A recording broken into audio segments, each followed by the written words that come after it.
ये सब लोग मेरे कजन की इतनी मिन्नतें क्यों कर रहे हैं और मेरा कजन इतना क्यों डर रहा है और इसको किस पे बिठाने की कोशिश की जा रही है, ये सब आपको मेरा व्लॉग देखकर पता चल जाएगा। सीन कुछ ऐसे हैं कि मेरे कजन की कॉल आई कि जल्दी से चौक पर आओ, मैं आपका इंतजार कर रहा हूँ, खानपुर डैम जाना है, कोई काम है। बस आपका भाई जल्दी से रोड पर आ गया और यहाँ कजन मौजूद नहीं था। थोड़ी देर इंतजार करने के बाद कजन शरीफ आ गया। कजन तैयार तो ऐसे होकर आया था जैसे जंग लड़ने के लिए जा रहा हो। खैर आपका भाई सस्ता हीरो बनकर 250 वाला चश्मा पहनकर बैठ गया और अपनी मंजिल की तरफ निकल गए। सीधा ब्रेक लगाई पेट्रोल पंप पर, 800 का पेट्रोल डलवाया, टोपी सर से उतार कर हाथ में पकड़ लिया। हवा बहुत तेज थी कि कहीं उड़ ना जाए। फिर दोनों कजन हैवी किस्म की टरें एक दूसरे को सुनाने लगे। कुछ सफर करने के बाद ऐसे खूबसूरत नजारे आए कि जिसे देखकर दिल और दिमाग को सुकून मिल गया। मुझे ऐसी जगह बहुत ज्यादा पसंद है, पहाड़ और पानी पर। पानी से मुझे बहुत ज्यादा डर लगता है। खैर खानपुर डैम से पहले हमने बाइक रोककर अपनी टांगे और असासे सीधे किए जो बैठ बैठ कर बहुत खराब हो गए थे। आपका भाई खुश तो ऐसे हो रहा था जैसे डैम आपके भाई का हो।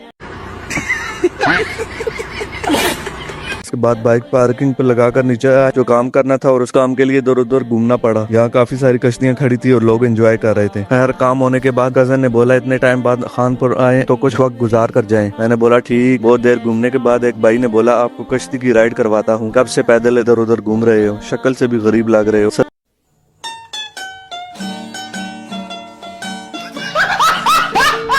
सस्ती राइड करवा दूंगा। मैंने बोला भाई मुफ्त वाली राइड मिल सकती है। उसके बाद एक चाचा मिल गया जिसने हम लोगों को बोला कि 2 लोग ये हैं, 2 लोग मिलकर राइड कर लें, सस्ती पड़ जाएगी। और मेरा कजन इतना डरा था जिसको राजी करने के लिए 2 भाइयों ने और चाचे ने एड़ी चोटी का जोर लगा दिया, पर मेरा कजन टस से मस ना हुआ। बहुत मिनटों के बाद कजन को राजी करके कश्ती में लाके बिठा दिया। सब कजन को तंग कर रहे थे कि आज हम सब एक साथ डूबेंगे। चाचू ने कश्ती के पटे खोले और कश्ती को पानी के मैदान में लाया। थोड़ी देर बाद कश्ती चली और आपका भाई ऐसे खुश हो रहा है जैसे पहली बार कश्ती में बैठा हो। और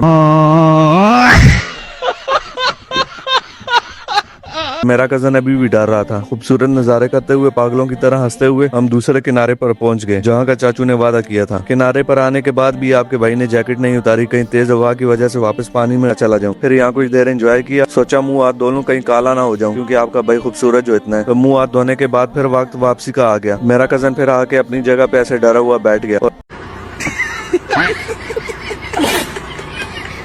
आपका भाई पानी में हाथ मारने लगा। वक्त काफी हो गया था, सोचा आप घर के लिए निकलना चाहिए। फिर घर के लिए निकल गए और किस काम के लिए आए थे वो तो मैं नहीं बताऊंगा, नजर लग जाएगी। सामा मिनी व्लॉग को फेसबुक पे जरूर फॉलो करें। आपके एक फॉलो से मुझे अगली वीडियो बनाने का हौसला मिलता है। यूट्यूब पे सामा मिनी व्लॉग को जरूर सब्सक्राइब करें, अपने भाई को सपोर्ट करें।